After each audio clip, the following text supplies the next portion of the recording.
చేసుకున్న కర్మ క్షయమైపోతోంది, కాబట్టి నా అంత అదృష్టవంతుడు లేడు. ఈ భావన కలిగి ఉన్నప్పుడు కష్టాన్ని గెలవగలడు తప్ప, అసలు ఈ భావన లేనినాడు కష్టం అన్నది నాకు రాకూడదు అన్నాడు అనుకోండి, సరోవరంలోకి దిగి నా పాదాలు తడవకూడదు అన్నాడు అనుకోండి, ఎలా సంభవం? కాళ్ళు తడవకుండా ఉంటాయా? మర్త్యలోకంలో పుట్టిన తర్వాత కష్టం సుఖం లేకుండా ఉంటుందా? ఉండదు, ఉండి తీరుతుంది. కష్టము ఉంటుంది, సుఖము ఉంటుంది. ఎప్పుడైనా ఎవరైనా ఈ లోకంలో పుట్టిన వాళ్ళకి మీకు కష్టం రాకుండా నేను చేస్తానని అంటే వాడికన్నా అవివేకి ఇంకొకడు లేడని గుర్తు. కష్టం లేకుండా చేయడం ఒకే కారణం చేత సాధ్యం అవుతుంది. ఏ కారణం చేత సాధ్యం అవుతుందో తెలుసా? అమ్మయ్యా, నేను గతంలో చేసిన పాపమేదో ఈశ్వరుడు నన్ను ఎక్కువ బాధ పెట్టకుండా తీసేస్తున్నాడన్న సంతోషంలో అనుభవించడంలో పోతుంది తప్ప అసలు కష్టం లేకుండా ఉండడం మాత్రం ఉండదు. ఏదో కష్టం ఉంటుంది. రామకృష్ణ పరమహంస మహాజ్ఞాని, కంఠంలో రాచపుండు పుట్టింది. భగవాన్ రమణులు బ్రహ్మజ్ఞాని, సర్కోమా వ్యాధి పుట్టింది. వివేకానందుడు అంతటి మహానుభావుడు, ఆయన కూడా శరీర క్లేశాన్ని అనుభవించాడు. కంచికామకోటి పీఠాధిపత్యం వహించిన చంద్రశేఖరేంద్ర సరస్వతి మహాస్వామి నడిచినటువంటి దైవం జీవన్ముక్తులు. వారికి ప్రేగులు లోపల అంటుకుపోయి కళ్ళకి చత్వారం వచ్చింది. అలాగే శంకర భగవత్పాదులకి భంగధర వ్యాధి వచ్చింది. శరీరముతో ఈ లోకంలోకి వస్తే శరీరము కష్టపడవలసిన అవసరం కూడా ఉండి తీరుతుంది. అసలు కష్టపడకుండా ఉండడం అన్నది ఉండదు. ఆ కష్టాన్ని ఈశ్వర ప్రజ్ఞతో అనుభవించిన వాడెవరో వాడు పరిణతినికి చేరినవాడు, వాడు ధన్యుడు. కాబట్టి శ్రీకృష్ణుని యొక్క లీలల చేత మనకు అర్థమయ్యేటటువంటి విషయం ఏది అంటే, పూతనా సంహార ఘట్టమునందు కంసునిది రాక్షసత్వము అన్న మాటకు అర్థం ఏంటంటే తానొక్కడు బ్రతికుండిపోవాలి. బ్రతికుండిపోవడం అంటే ఏమిటి? శరీరం ఉండిపోవాలి. ఈ శరీరం ఉండిపోవాలి కాబట్టి ఈ శరీరాన్ని చంపుతారని అనుమానం ఉన్న వాళ్ళందరినీ చంపుకుంటూ పోయాడు. ఉండిపోయాడా? వెళ్ళిపోయి తీరవలసిందే. అది లక్షణం, ఆ భూమి యొక్క లక్షణం అది. ఇది ఈ లోకం యొక్క లక్షణం. వెళ్ళిపోయాడంతే. చివరికి ఏం పట్టుకెళ్ళాడు? పాపరాశిని మూట కట్టుకుని వెళ్ళిపోయాడు. ఎవడు అంగీకరించి పుణ్యకార్యమునందు నిలబడ్డాడో వాడు భగవద్దర్శనం చేసి ఊర్ధ్వలోకాలకు వెళ్ళిపోయాడు. అంతే తేడా. రాక్షసత్వము మనుష్యత్వము ఈ రెండు మాటలకి తేడా అక్కడే ఉంటుంది. మీరు పౌరాణిక వాంగ్మయాన్ని పరిశీలించండి. రాక్షసుడు అని ఎవరినైనా అన్నారనుకోండి, పెద్ద గుండెలు బాదుకోక్కర్లేదు. రాక్షసుడు అన్న మాటకు అర్థం ఏమిటంటే ఇది ఉండాలని కోరుకుంటాడు. ఎందుకురా ఇది అన్నారనుకోండి, ఇది ఉంటే భోగం అనుభవిస్తానంటాడు. కాబట్టి దుఃఖం ఉండకూడదు, భోగం ఒక్కటే కావాలి, ఇది ఉండాలి దానికోసం. ఇదే రాక్షసత్వం. ఇది ఉండదని తెలుసుకుని ఉన్నప్పుడు పుణ్యకర్మాచరణ చేసిన వాడెవరో వాడు మనుష్యత్వాన్ని పొందినవాడు. మనుష్యునికి ఉన్న గొప్పతనం ఏమిటంటే సత్కర్మాచరణము చేత పురుషోత్తముడు కాగలడు. మళ్లీ పుట్టవలసిన అవసరం లేని మోక్షానికి కూడా వెళ్ళిపోతాడు. దేవతలు కూడా అది పొందలేరు. ఎందుకంటే దేవతలకి కర్మాచరణం లేదు, మనుష్యునికి ఒక్కనికే కర్మాచరణం ఉంది. అందుకే మనుష్యుడు ఏ స్థాయికైనా వెళ్ళిపోతాడు, ఇతరులు వెళ్ళలేరు. అది మనుష్య జన్మ యొక్క గొప్పతనం. సరే, కంసుడు రాక్షసుడు అన్న మాటకు అర్థం ఏమిటంటే తన శరీరం ఉండాలి, అది తను బ్రతికి ఉండడం. కాబట్టి దానికోసం కృష్ణుడు దొరకలేదు కాబట్టి కారాగారంలో యోగమాయ చెప్పేసింది కాబట్టి వేరొక చోట పెరుగుతున్నాడని ఎక్కడ ఉన్నా చంపాలి. ఎక్కడున్నాడు తెలియదు, కానీ నిన్ననే పుట్టాడు కాబట్టి పళ్ళు రాని పిల్లలందరినీ చంపేస్తే కృష్ణుడు కూడా చనిపోతాడు. అందుకని ఇప్పుడు ఎంతమంది శిశువుల్ని చంపడం మొదలుపెట్టాడు? అది రాక్షసత్వం అన్న మాటకు అర్థం. తాను ఉండిపోతాననుకుని అందరినీ ఖేద పెడుతూ అన్నీ తనవిగా తెచ్చుకుని బతకాలనేటటువంటి పిచ్చి ఒక తమకం రాక్షసత్వం. ఇప్పుడు ఆయన పనుపున పూతన అన్న రాక్షసి బయలుదేరింది. ఎందుకని? ఆసక్తి ఉన్న వాళ్ళనే పంపించాలి. ఆమెకి 3 లక్షణాలున్నాయి. ఆమె పల్లెల మించి పట్టణముల మించి వెడుతూ పసిపిల్లల్ని పసిగడుతుంది. 2 కామరూపాన్ని ధరిస్తుంది. పైన వెళ్ళేటప్పుడు రాక్షసీతత్వంతో వెడుతుంది. భూమి మీదకి దిగినప్పుడు అందరి యొక్క దృక్కులు కూడా నిలబడిపోయేటంత సౌందర్యమూర్తిగా మారిపోతుంది. 3 మాతృత్వమునకుండేటటువంటి లక్షణం అమృతం. అంతే. అది పందె, కుక్క, పిల్ల వదిలిపెట్టేయండి. నా బిడ్డ అన్న భావన పొందగానే ఆమె నెత్తురు పాలగా మారిపోయి బిడ్డ బ్రతికేటటువంటి అమృతాన్ని స్రవిస్తుంది స్తన్యం. లోకములు బ్రతుకుతున్నాయంటే పరదేవత స్త్రీయందు ఉంది కాబట్టి బ్రతుకుతున్నాయి, లేకపోతే బ్రతకవు లోకాలు. పరమేశ్వరుడంతటి వాడు ఎంత గౌరవించాడంటే ఆడతనాన్ని, అసలు వాళ్ళు లేనప్పుడు సృష్టి లేదు, స్థితి లేదు. వాళ్ళు ఉన్నారు కాబట్టి శరీరం యొక్క అధోముఖ రంధ్రము నుండి ప్రభవిస్తోంది సృష్టి అంతా. వాళ్ళు ఉన్నారు కాబట్టి స్తన్యముల నుండి స్రవించిన పాలు త్రాగి లోకం బతుకుతోంది. వాళ్లే బ్రహ్మ, వాళ్లే విష్ణువు, వాళ్లే శివుడు. అమ్మని మించిన పరదైవం లేదు. అటువంటి స్త్రీ యొక్క మాతృత్వ లక్షణాలు సంకేతములు ఏ ఉన్నాయో అవి తన ముందు నేలకి తాకక్కర్లేదని ఈశ్వరుడు మినహాయింపునిచ్చాడు. మగవాడైతే నేల మీద పడి నమస్కరించాలి. ఆడది తన యొక్క శరీరాన్ని మోకాళ్ల వరకు ఉంచి తల నేలకి తగిలేట్టు నమస్కరిస్తే చాలు. ఏవి మాతృత్వ సూచనలో అవి నేలకి తగలక్కర్లేదు నా ముందు. వాళ్ళ విషయంలో నా గౌరవం అటువంటిదని భగవంతుడి మినహాయింపునిచ్చాడు. అంత పవిత్రత కలిగినటువంటి మాతృత్వానికి కళంకం పూతన. ఆమె తన స్తన్యముల యందు విషాన్ని నింపుకుంటుంది. ఆమె కిందకొస్తూని అందరూ దిగ్భ్రాంతి చెందుతారు ఆమె సౌందర్యాన్ని చూసి. గబగబా లోపలికెళ్ళి ఊయలలో ఉన్న పిల్లవాడిని అందుకుని స్తన్యాన్ని వాడి నోటిలో ఉంచుతుంది. తెలియక చప్పరించగానే అంత భయంకరమైన విషయానికి కొయ్యబారిపోయి నల్లగా అయిపోయి మరణిస్తూ ఉంటారు. కాబట్టి ఇప్పుడు ఆ పూతన బయలుదేరి వెడుతోంది. అప్పటికి ఎంతమంది పిల్లల్ని చంపిందో లెక్కలేదు.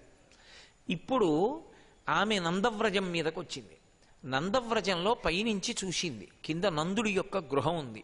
అందులో పసిపిల్లవాడైనటువంటి కృష్ణుడు ఊయలలో పడుకునున్నాడు అన్న విషయాన్ని గ్రహించింది. వెంటనే కిందకి దిగింది. కిందకి దిగితే కామరూపి మార్చేసుకుంటుంది రూపాన్ని. చిన్నది నందవ్రజం. ఒక్క గోపాల బాలురు, గోపకాంతలు, గోవులు, ఆ మూడే ఉంటాయి అక్కడ. కాబట్టి ఇప్పుడు ఆ గోపాల బాలురికి ఆ ఊళ్ళో ఎవరు కొత్తగా వచ్చినా వీళ్ళు కొత్త వాళ్ళన్న విషయం తెలిసిపోతుంది. మీరెవరి కోసం వచ్చారు అని అడగగలరు వాళ్ళు. కానీ వాళ్ళు ఎంత నిశ్చేష్టితులైపోయారంటే ఆమె నడిచి వెడుతుంటే మన ఊరికి లక్ష్మీదేవి వచ్చిందనుకున్నారు. సిరిమమ్ముం బ్రతకంగ చూచుటకునై శృంగారవేషంబుతో నరుదేనోపు నటంచు గోపకులు జిహ్వల్రాక మోహించి తత్పరలై చూడల తాంగిపోయికనియన్ పర్యంక మధ్యంబునన్బరు భస్మానల తేజు దుర్జనవధ ప్రారంభకుండింబకున్నన్నారు పోతన గారు. ఆమె సిరిమమ్ముం బ్రతకంగ చూచుటకునై శృంగారవేషంబుతో నరుదేనోపనటంచు గోపికలు జిహ్వల్రాక మోహించి తత్పరలై చూడ సాక్షాత్తు ఆదిలక్ష్మి వైకుంఠం నుంచి దిగి వచ్చి నందవ్రజంలో నడిచి వెడుతోందనుకుని వాళ్ళందరూ ఆమె వంక చూస్తూ నిశ్చేష్టితులైపోయారు. ఆమె ఏమీ తెలియని దానిలా కాలి మంజీరములు చప్పుడవుతుండగా లక్ష్మీదేవి నడిచినంత వైభవంతో నడుస్తూ నందుని యొక్క ఇంటిలోకి వెళ్ళింది. వెళ్ళి ఎవరిని చూసింది? కృష్ణుణ్ణి చూసింది. కృష్ణుణ్ణి ఆమె చూస్తే పోతన గారు అన్నారు, బరు భస్మానల తేజు దుర్జనవధ ప్రారంభకున్ ఢింబకున్ అన్నారు. బూది కప్పిన నిప్పు అని ఒకటి ఉంటుంది. ఇప్పుడంటే గ్యాస్ పొయ్యిలు వచ్చాయి. మా చిన్నతనంలో కట్టెల పొయ్యిలు ఉండేవి. కట్టె ఆరిపోయినట్టుగా పైన తెల్లది బూది కప్పేస్తుంది. ఆరిపోయింది కదా అని ముట్టుకున్నాం అనుకోండి, లోపల ఎర్రటి నిప్పు ఉంటుంది, చేయి కాలుతుంది. అలా ఏమీ తెలియనటువంటి ఒక పసిపిల్లవాడిలా పడుకుని నిద్రపోతున్నాడు. అసలు పోతన గారు అన్నారు ఒక చోట, కన్నులు తెరువని కడు చిన్ని పాపడై దానవిచనుబాలు త్రావి చంపే అన్నారు. అసలు ఇంకా కళ్ళు సరిగ్గా తెరవడం కూడా రానంత అర్భకుడైనటువంటి పసిపిల్లవాడిలా ఊయలలో పడుకున్నటువంటి కృష్ణ పరమాత్మను చూచి, ఈ పిల్లవాడు పసిపిల్లవాడే, నా చేత చంపదగినవాడు అనుకుని ఆమె కిందకి దిగింది. చూసింది ఆయన బూది కప్పిన నిప్పు. దుర్జనవధ ప్రారంభకున్ ఢింబకున్ అన్నారు. ఢింబకుడు అంటే పసిపిల్లవాడు, దుర్జనవధ ప్రారంభకున్ అంటే పూతనా సంహారాన్ని సంకేతిస్తున్నారు. ఇక తన యొక్క పరిపూర్ణావతారం యొక్క లక్ష్యమైనటువంటి రాక్షస సంహారాన్ని ప్రారంభం చేస్తున్నాడు. మొట్టమొదట రాక్షసీ సంహారం ఎవరితోటి అంటే పూతనా సంహారంతోటే ప్రారంభం. రామావతారంలో అయితే తాటకా సంహారం, కృష్ణావతారంలో అయితే పూతన సంహారం. కాబట్టి ఇప్పుడు పూతనా సంహారం కోసం అని చెప్పి ఆయన ఉద్యుక్తుడవుతున్నాడు. ఆయన ఉద్యుక్తుడవుతున్నాడంటే ఆయన ఏమైనా శంఖచక్రాలు పట్టుకున్నాడా చేతిలో? ఏమీ లేదు.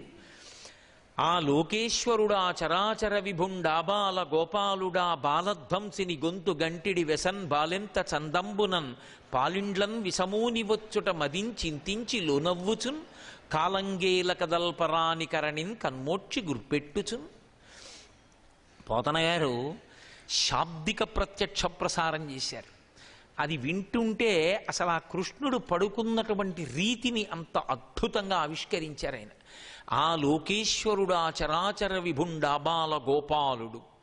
ఆయన ఎవరు? పడుకున్నవాడు పసిపిల్లవాడిగా ఉన్న ఆయనలో అనంతమైనటువంటి బ్రహ్మాండములన్నింటినీ నిర్వహించగలిగినటువంటి సమర్థత యందు ఏ విధమైనటువంటి తరుగుదల లేని పరిపూర్ణుడు. ఎందుచేత అంటే మీరు చూడండి, కొన్ని కోట్ల నువ్వు గింజలు ఎక్కడున్నాయని అడిగారు అనుకోండి, ఓ నువ్వు గింజలోనే ఉంటాయి. ఓ నువ్వు గింజ పట్టుకెళ్ళి భూమిలో వేస్తే వచ్చినటువంటి నువ్వు చెట్టులోంచి వచ్చినటువంటి కంకులోని నువ్వులు వేస్తే మళ్ళీ బోళ్ళని నువ్వులు వస్తాయి. ఇన్ని నువ్వులు ఎక్కడి నుంచి వచ్చాయంటే ఒక్క నువ్వు గింజలోంచి వచ్చాయి. అన్ని నువ్వు గింజలు ఒక నువ్వు గింజలో ఉన్నట్టే ఇన్ని బ్రహ్మాండములను నిర్వహించగలిగిన శక్తి పసిపిల్లవాడిగా ఉన్న కృష్ణుని ఎందే ఉంది. అది విచిత్రం. ఆయన పడుకున్నాడు, పడుకున్నట్టున్నాడు, నటిస్తున్నాడు తప్ప నిజంగా ఆయన నిద్రాపోడు, ఆయన శక్తికి తక్కువ లేదు. కాబట్టి ఆ లోకేశ్వరుడా చరాచర విభుండాబాల గోపాలుడు ఆ బాలధ్వంసిని గొంతు గంటిడి వెసన్ బాలెంత చందంబునన్. ఆమె బాలింతరాల్లా పసిపిల్లలకి పాలివ్వగలిగినటువంటి స్థితిలో ఉన్నదానిలా నడిచి వస్తుంటే కాలంకేల కదల్పరాని కరణిన్, కాలు చెయ్యి తనంత తాను కదపలేని వాడిలా, అసలు తన గురించి తనకి ఏమీ తెలియని వాడిలా, అమాయకుడిలా అర్భకుడిలా నిద్రపోతున్నాడు. కన్మోక్షి గుర్పెట్టుచున్. పసిపిల్లల విషయంలో లక్షణం ఉంటుంది, వాళ్ళు చిన్న గుర్రు కూడా పెడుతూ ఉంటారు. అందుకని ఆయన బాగా నిద్రపోతున్నాడు అని పూతన అనుకోవాలని ఓ చిన్ని గుర్రు ఒకటి పెడుతున్నాడు. పెడుతూ కన్మోక్షి, ఆయనకి నిద్రపోయే అలవాట్లేదు కానీ నిద్రపోతున్నాడని అనుకోవాలని కన్ను రెప్ప మూశాడు. మూసి పడుకున్నాడు. ఇప్పుడు ఆమె దగ్గరికి వచ్చింది. భగవద్ విషయంలో ఒక విశేషం ఉంటుంది. ఇది సామాన్యమైనటువంటి కవుల చేత రచింపబడినటువంటి గ్రంథములలో మీకు ఈ మహత్తరమైన స్పృహ గోచరము కాదు. అది పోతన వంటి మహాత్ములు మాత్రమే రచించగలరు. అందుకే పోతన గారు ఋషితుల్యుడయ్యారు, ఋషియే అయ్యారు. ఆయన ఆవిష్కరించిన తీరు అద్భుతం. భగవంతునికి సత్యం శివం సుందరం అని ఒక పేరు. ఆయన రాశీభూతమైనటువంటి ఘనమైనటువంటి సౌందర్య రాశి. ఆయన ఏ రూపంలో ఉండనివ్వండి మహాందగాడు. అది మనసులోని చూరగొనడంలో ఉంటుంది ఆ శక్తి. అది కేవలముగా అందము నాకే అని నేను అన్నాను అనుకోండి, మీకు కాకపోవచ్చు. మీరు చూడండి, అందము అని నేను అన్నాను అనుకోండి, అది నాకు అందమైనది మీకు అందం ఎప్పుడూ కాకపోవచ్చు. అసలు అందము అని నాకు అనిపించింది క్షేమకరము అసలు కాకపోవచ్చు. క్షేమకరము కాని అందము ప్రమాదహేతు. మీకు ఒక ఉదాహరణ చెప్పాలంటే, ఏదో ఒక పెద్ద పులి చాలా అందంగా ఉంటుంది. అరణ్యంలో అది తిరుగుతున్నప్పుడు, అది నోరు విప్పినప్పుడు, అది తోక ఊపినప్పుడు, అది ఒళ్ళు విరుచుకున్నప్పుడు చాలా అందంగా ఉంటుంది. చాలా అందంగా ఉందని అరణ్యంలో పెద్ద పులి పడుకుంటే దగ్గరికి వెళ్ళగలమా? దాని అందం ప్రమాదకారి, దగ్గరికి వెళ్ళలేరు. పుట్టలో పడుకున్న పాము పైకొచ్చి పడగ విప్పినప్పుడు చాలా అందంగా ఉంటుంది. ఎప్పుడో అప్పుడు వస్తుంది చూద్దామని పుట్ట దగ్గర కూర్చోగలమా? అందంగా కనపడినది అంతా క్షేమం కాదు. ఏది మనసు లోపల అందంగా ఉంటుందో అది పైకి అందంగా కనపడకపోయినా క్షేమకారి మాత్రమో అది సౌందర్యం. శంకరాచార్యుల వారు అమాయకులు గారు, అందుకే సౌందర్య లహరి అన్నారు. లోకంలో సౌందర్యం అన్న మాటకు అర్థం ఏంటో తెలుసా? అమ్మ ఒక్కతే, అమ్మయే సౌందర్యం. అమ్మ సౌందర్యం అంటే అమ్మ అందం అని కాదు దాని అర్థం. అమ్మ తన ప్రాణం పోయినా సరే బిడ్డడి యొక్క క్షేమాన్ని మాత్రమే అపేక్షిస్తుంది. తాను ఏమైపోయినా ఆవిడికి అక్కర్లేదు. అందుకే ఈ లోకంలో ఎవ్వరనరు. ఒక్క తల్లి మాత్రమే ఒక మాట అంటుంది. తల్లి నా ఆయుర్దాయం కూడా పోసుకుని నువ్వు బతకరా అంటుంది.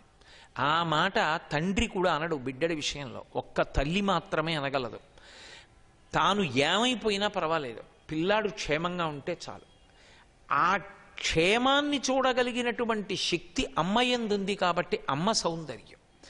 సౌందర్యమైన వస్తువు ఎప్పుడైనా సరే మీరు గుర్తుపెట్టుకోండి, ఎలా ఉందన్న దానితో సంబంధం ఉండదు, మనసుకి ఆనందాన్ని సంతోషాన్నే కల్పిస్తుంది. అందుకే నాన్నగారు పెద్దవారు అయిపోయారు. నాన్నగారు పంచె చాలా అందంగా కట్టుకోగలిగిన స్థితిలో లేరు, 95 ఏళ్ళు వచ్చేసాయి. అప్పుడంటే పెద్ద పెద్ద అంచు పంచెలు కట్టాడు.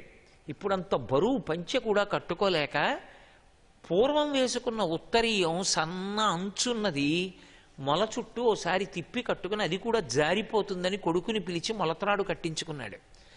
నాన్నగారు పెద్ద అంచు పంచె కుర్చీళ్లు పెట్టి కట్టుకున్న నాడు నాన్నగారిని చూస్తే సంతోషమే.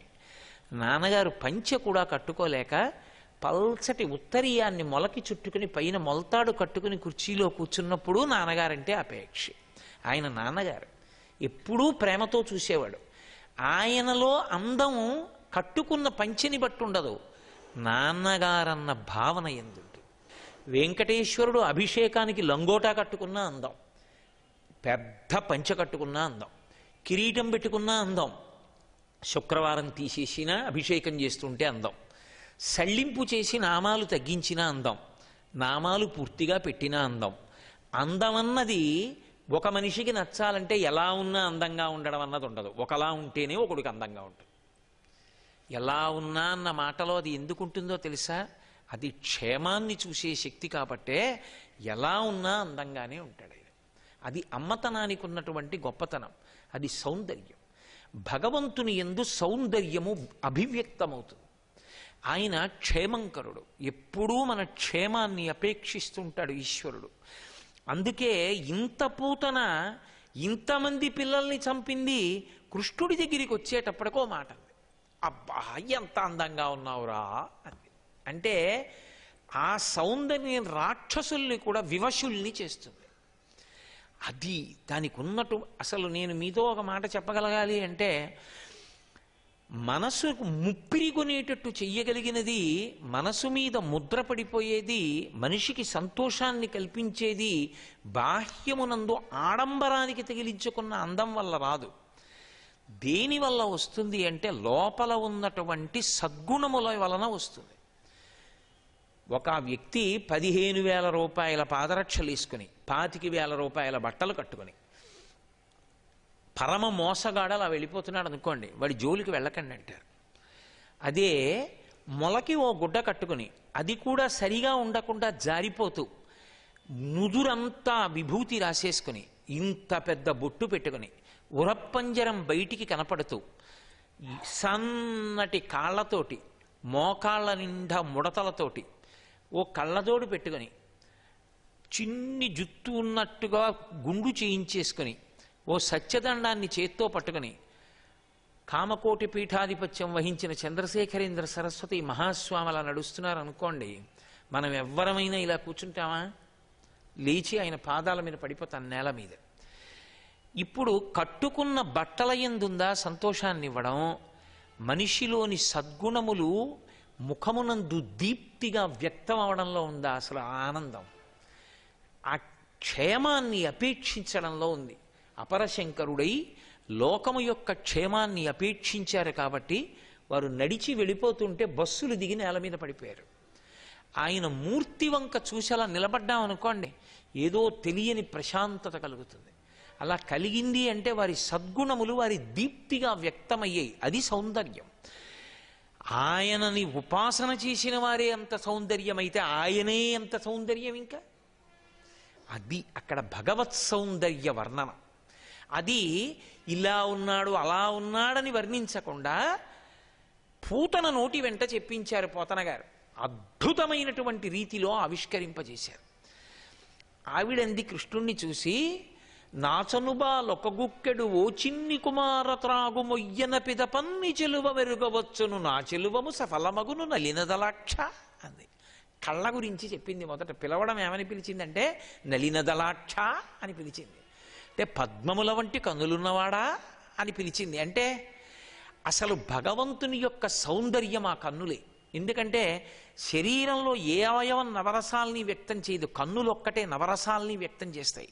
ప్రత్యేకించి దయ, కారుణ్యము అభివ్యక్తమయ్యేది కన్నులలోంచే వ్యక్తమవుతుంది. ఆ కన్నులకున్న సౌందర్యం అటువంటిది. నిద్రపోతున్నా కూడా ఆయన కన్నులలో ఉన్నటువంటి కారుణ్యం అటువంటిది. అందుకే నళినదలాక్ష అని పిలిచి, ఎంత అందంగా ఉన్నావురా అని, నాచనుబాలొక గుర్కెడు ఓ చిన్ని కుమార త్రాగు మొయ్యన పిదపన్ని చెలువ మెరుగవచ్చును. రాక్షసి బుద్ధి ఉంది కదా లోపల. ఇంత అందమైన వేషం ఎందుకు కట్టానో తెలుసా? ఈ అందం నిలబడకూడదని. ఏది? నా చనుబాలొక్క గుక్కెడు తాగు, ఆ తర్వాత ఈ నీ అందం చూడొచ్చు, నా అందానికి సార్థక్యం నువ్వు తెలుసుకోవచ్చు. అంటే నేను ఇంత అందగత్తెని కాను, నేను ఇలా ఎందుకున్నానంటే నువ్వు ఇలా బ్రతికుండకుండా ఉండడానికి, నిన్ను చంపడానికి వచ్చాను. నా ప్రజ్ఞ ఆవిష్కృతమవుతుంది, నీ అందం గతి తప్పిపోయి నల్లపడిపోవడంలో, బిగిసిపోవడంలో తెలుస్తుంది. ఏది? తాగు ఒక గుక్కడు అంది. పసిపిల్లవాడు కదా, ఆయనకి అర్థం అవుతుందా? ఆయనకి అర్థం అవ్వాలని కాదు, భగవంతుణ్ణి చూసినప్పుడు రాక్షసీ గుణములున్న వాళ్ళు కూడా ఏదో ఒక స్తోత్రం చెయ్యకుండా ఉండలేరు. అది ఈశ్వరుని యొక్క ప్రజ్ఞ. అందుకే నళినదలాక్ష అని ఆయన సౌందర్యాన్ని స్తుతించింది. తీసి ఒళ్ళో పెట్టుకుంటోంది. గబగబా పరిగెత్తుకొచ్చారు. అక్కడే ఉన్నారు ఆ బలరాముని తల్లి, కృష్ణ పరమాత్మ యొక్క తల్లిగా ఉన్నటువంటి దేవకీదేవి కాదు, అక్కడ యశోద కదా తల్లిగా ఉంది ఇప్పుడు. అందుకని యశోద, ఇద్దరు రోహిణి పరిగెత్తుకొచ్చారు. అయ్యో అయ్యో అయ్యో, అతను మా పిల్లవాడమ్మా, యశోద యొక్క స్తన్యము నుండి స్రవించిన పాలు తాగుతాడు తప్ప ఇలా లోకంలో ఉన్న అందరి స్త్రీల పాలు తాగడు, విడిచిపెట్టు విడిచిపెట్టు అంటున్నారు. ఆమె గబగబా పిల్లవాణ్ణి సంహరించాలని తన యొక్క కంచుకమును పైకెత్తి స్తన్యమును కృష్ణ పరమాత్మ యొక్క నోటిలో ఉంచింది. ఆయనెంత తమాషా చేస్తాడు, ఆయనేం చటుక్కుని చంపడు. ఆయన పసిపిల్లవాడు గాఢ నిద్రలో ఉండగా అమ్మ నిద్ర లేపేసింది అనుకోండి, ఏదో తొందరగా వెళ్ళాలి ఎక్కడో శుభకార్యానికి, మళ్ళీ గంట పోయే వరకు పాలివ్వడానికి ఉండదు పిల్లాడికి. ఒరే కొంచెం పాలిచ్చేసి వచ్చేస్తానని పరమ ప్రేమతో పాలిచ్చే అమ్మ ఇచ్చేటప్పుడు అంత నిద్రపోతున్నవాడు ఎలా లేస్తాడో అలాగే లేచాడు కృష్ణుడు కూడా. మేల్కొన్న తెరగున మెల్లన కనువిచ్చి క్రీగంట చూచుచు గిదిసి నీల్గి ఆవులించుచు చేతుల అదరంబున జాపి యొదిగిలియా కొన్న యోజనూది బిగుచన్ను కవకేల కబళించి పీడించి గుక్క గుక్కకు గుటుకు గుటుకు మనుచు ఒక రెండు గుక్కలను విధ ప్రాణముల సైతము మేనిలో సత్వమెల్ల త్రావె నదియును గుండెలు తల్లడిల్ల జిమ్మ తిరుగుచు శిరముయు నెలవ్రాల ఇతర బాలుల క్రియవాడ వివు కాదు చన్ను విడువుము విడువుము చాలుననుచు. ఎంత అద్భుతమైనటువంటి ప్రత్యక్ష ప్రసారం చేశారంటే పోతన గారు, మేల్కొన్న తెరగున మెల్లన కనువిచ్చి క్రీగంట చూచుచు గిదిసి నీల్గి. ఆ చిన్ని కృష్ణుడు మంచి గాఢ నిద్రలో ఉండగా అమ్మే పాలివ్వడానికి వస్తే ఎలా నిద్రలేస్తాడో అలా ఎంతో కష్టం మీద కనురెప్పలు విప్పినట్టుగా ఇలా విప్పి చూసి మళ్ళీ ఇలా కళ్ళు మూసుకుని ఆ చిన్ని బోసునోరు విప్పి ఆవలించి ఇలా ఒళ్ళు విరుచుకున్నట్టుగా ఒళ్ళు విరుచుకుని అమ్మ కనపడేటప్పటికి ఆదరంతో చెయ్యెత్తి అమ్మ గుండెల మీద వేసినట్టుగా చెయ్యెత్తి ఆ పూతన యొక్క స్తన్యం మీద వేసి ఒక్కసారి ఆదరమ్మున గిదిసి నీల్గి ఆవులించుచు చేతుల ఆదరంబున చాపి ఒదిగిలి యాకొన్న యోజనూది బిగిచన్ను కవకేళ కబళించి పీడించి గుక్క గుక్కకు గుటుకు గుటుకు మనుచు. పసిపిల్లలు పాలు తాగేటప్పుడు గుటుక్కు గుటుక్కుమని శబ్దం కూడా వినపడుతుంటుంది. అలా గుటుక్కు గుటుక్కుమని ఆ స్తన్యాన్ని పట్టుకొని పూతనా స్తన్యము నుండి 2 గుటకలేశాడు. సర్వం శ్రీ ఉమామహేశ్వర పరబ్రహ్మార్పణమస్తు. స్వస్తి.